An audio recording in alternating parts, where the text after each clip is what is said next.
नमस्कार मित्रों। आरपीएससी ने सेकेंड ग्रेड जो टीचर है इसका जो सिलेबस है उसे जारी कर दिया है। इसका जो सिलेबस है और ये नया सिलेबस है, इसमें कुछ चेंजेस हैं, तो वो भी देखेंगे कि क्या चेंजेस हैं। उससे पहले हम ये देखते हैं कि इस एग्ज़ाम को लेकर के और इस सिलेबस को लेकर के क्या इम्पोर्टेंट पॉइंट्स हैं। तो यह जो परीक्षा है इसमें आएंगे 100 प्रश्न और हर प्रश्न होगा आपका 2 अंकों का, यानी टोटल आपके हो जाते हैं 200 अंक। और यह पेपर है आपका 2 घंटे का, यानी 120 मिनट। इसके अलावा पेपर में जो विषय शामिल हैं, कुल मिलाकर के 4 विषय इसमें शामिल किए गए हैं। प्रथम प्रश्न पत्र में वह है राजस्थान का भौगोलिक, ऐतिहासिक, सांस्कृतिक और सामान्य ज्ञान। इसके बाद आपका राजस्थान का है करंट अफेयर्स, ये इसका दूसरा पार्ट है। और तीसरा है विश्व और भारत का सामान्य ज्ञान। अंत में आपका आता है शैक्षिक मनोविज्ञान। अच्छा, इस एग्ज़ाम के अंदर नेगेटिव मार्किंग भी है। ये नेगेटिव मार्किंग कितनी है, तो वो वही है 1/3, जो इनके सभी एग्ज़ामों में रहता ही है।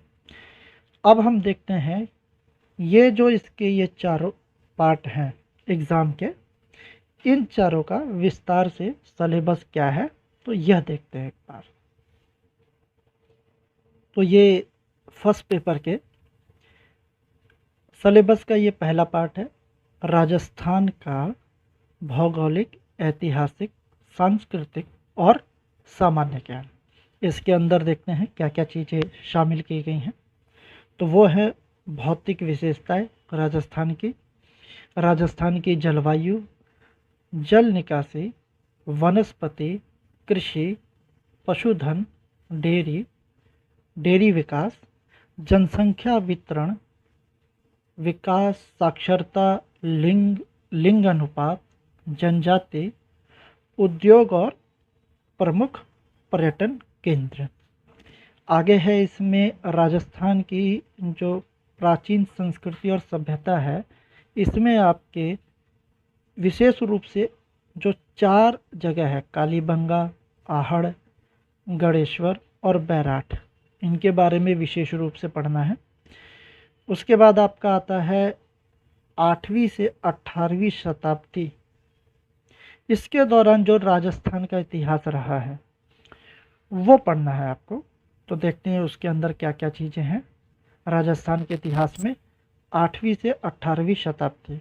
तो वह है आपका गुर्जर प्रतिहार, अजमेर के चौहान, चाहमान भी लिखा होता है कई किताबों में, दिल्ली सल्तनत के साथ संबंध, मेवाड़, रणथंबोर और जालौर, राजस्थान और मुगल। तो इसमें आप सांगा प्रताप, आमेर के मानसिंह, चंद्रसेन, बीकानेर के राय सिंह और मेवाड़ के राज सिंह, इनके बारे में पढ़ना है। फिर आगे आपका आता है राजस्थान में जो स्वतंत्रता संग्राम का इतिहास रहा वो पढ़ना है। उसके अंदर आपको 1857 की क्रांति, राजस्थान के संदर्भ में, राजनीतिक जागृति, प्रजामंडल आंदोलन, किसान और आदिवासी। तो ये आपका इतिहास का पार्ट है। आगे है राजस्थान का एकीकरण, किस तरीके से राजस्थान का कब कब एकीकरण हुआ, समाज और धर्म। तो समाज और धर्म के अंदर आपको देखना है लोक देवता और देवियां राजस्थान के जो हैं, और राजस्थान के संत और वास्तुकला में मंदिर, किले और महल, इनकी क्या वास्तुकला है, क्या विशेषताएं हैं वो देखनी है। उसके बाद है पेंटिंग्स में जो भी स्कूल रहे हैं विभिन्न, वो देखने हैं। मेले और त्यौहार, सीमा शुल्क, कपड़े, गहने, लोक संगीत, नृत्य, भाषा और साहित्य। इसके बाद आता है आपका राजस्थान की राजनीति और प्रशासनिक व्यवस्था। तो राजस्थान की राजनीतिक और प्रशासनिक व्यवस्था में आपको राज्यपाल के बारे में देखना है, मुख्यमंत्री और उसकी जो कैबिनेट है यानी राज्य मंत्री परिषद वो देखना है, और आगे राज्य सचिवालय और मुख्य सचिव के बारे में पढ़ना है। राजस्थान लोक सेवा आयोग, इसके संगठन और इसकी भूमिका। राज्य का जो मानवाधिकार आयोग है इसके बारे में पढ़ना है। आगे है आपका पंचायती राज, इम्पोर्टेंट है। राजस्थान में आपका विधान सभा, तो ये विधानसभा के बारे में पढ़ना है। अब दूसरा पार्ट आपका स्टार्ट होता है सिलेबस का, और वो है आपका राजस्थान का आपका करंट अफेयर। तो करंट अफेयर में क्या चीज़ें देखनी है, तो राज्य स्तर पर सामाजिक, आर्थिक, राजनीतिक, खेल और खेल के जो भी एस्पेक्ट हैं उनसे संबंधित समसामयिक मुद्दे और घटनाएं। फिर इसका तीसरा पार्ट है, तीसरा पार्ट में है विश्व और भारत, इसका सामान्य ज्ञान। इसमें है महाद्वीप, महासागर और उनकी विशेषताएं, वैश्विक पवन प्रणाली, पर्यावरणीय मुद्दे और रणनीतियां, वैश्वीकरण और इसके प्रभाव, जनसंख्या का वितरण और प्रवास।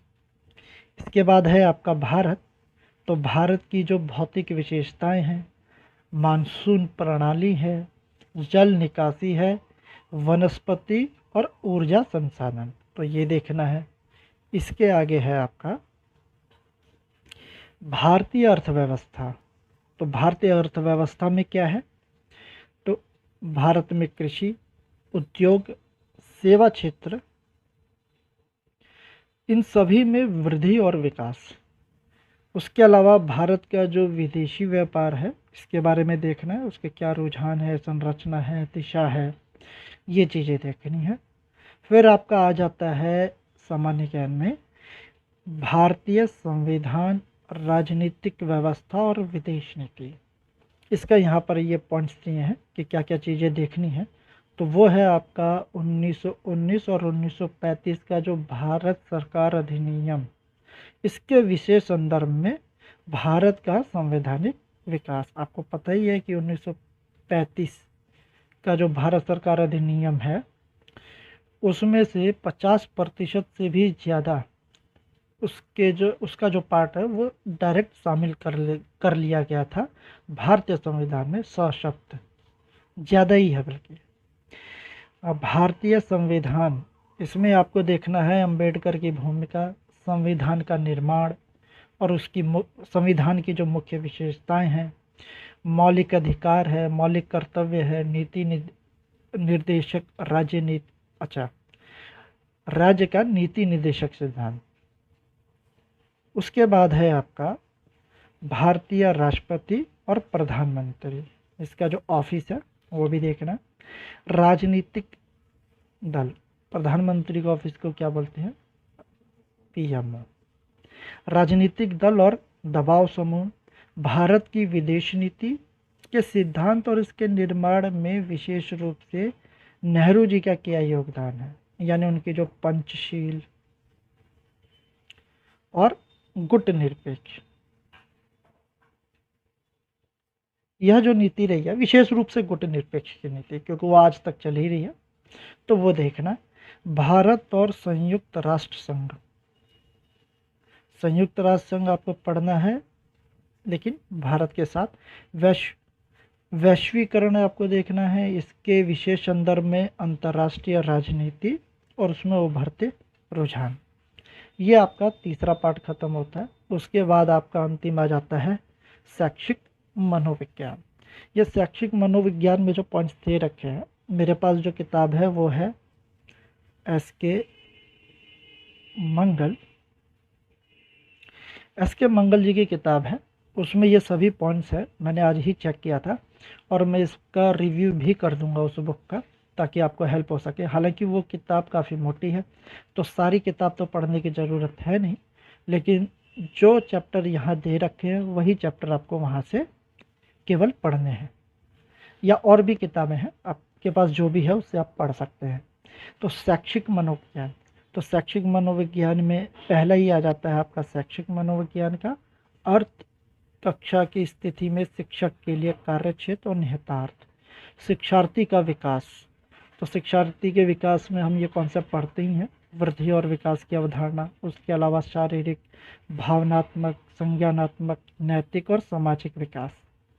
फिर आपका आ जाता है अधिगम, और अधिगम का अर्थ है, अधिगम के जो विभिन्न सिद्धांत हैं, काफ़ी इम्पोर्टेंट है अधिगम। उसके सिद्धांत है शिक्षक के लिए निहितार्थ, अधिगम का स्थानांतरण, अधिगम को प्रभावित करने वाले कारक और रचनावादी शिक्षा। तो ये चीज़ें देखनी है। उसके बाद आपका आता है व्यक्तित्व। तो व्यक्तित्व के बारे में आपको देखना है, अर्थ, सिद्धांत जो भी है, समायोजन, इसकी कार्यविधि, ये सब चीज़ें देखनी है आपको। उसके बाद आपका आता है इसमें पॉइंट्स, बुद्धिमत्ता और रचनात्मकता। इसको सृजनात्मकता भी बोलते हैं, रचनात्मकता को। आप किताब में आपको हो सकता है कि अलग नाम से चैप्टर दिया हो, और बुद्धिमत्ता का डायरेक्ट बुद्धि नाम से चैप्टर आपको मिलेगा। तो इसमें क्या देखना है, इसके अर्थ, सिद्धांत और माप, सीखने में भूमिका, भावनात्मक बुद्धिमत्ता या बुद्धि, अवधारणा और अभ्यास। आपको फिर देखना है प्रेरणा या अभिप्रेरणा नाम से मिलेगा आपको चैप्टर। तो उसमें क्या है, सीखने की प्रक्रिया में अर्थ और भूमिका, उपलब्धि, प्रेरणा। व्यक्तिगत अंतर देखना है, अगला पॉइंट है इसका। इसके अंदर है अर्थ और स्रोत, विशेष आवश्यकता वाले बच्चों की शिक्षा, प्रतिभाशाली, धीमी गति से सीखने वाले और अपराधी। शिक्षा में अवधारणा और निहितार्थ, आत्म अवधारणा, दृष्टिकोण, रुचि और आदतें, योग्यता और सामाजिक कौशल। तो ये आपका जो सिलेबस है, जो 4 पार्ट में डिवाइड है, तो ये टोटल मिला करके आपका सिलेबस है। आपने देख ही लिया है कि 100 प्रश्न आएंगे, 2 घंटे में आपको करने होंगे, और नेगेटिव मार्किंग भी होगी। इनमें से किस पार्ट के लिए कौन सी पुस्तकें हमें पढ़नी चाहिए, किस तरीके से पढ़नी चाहिए, उसके बारे में मैं अगली वीडियो में बात करूँगा। धन्यवाद।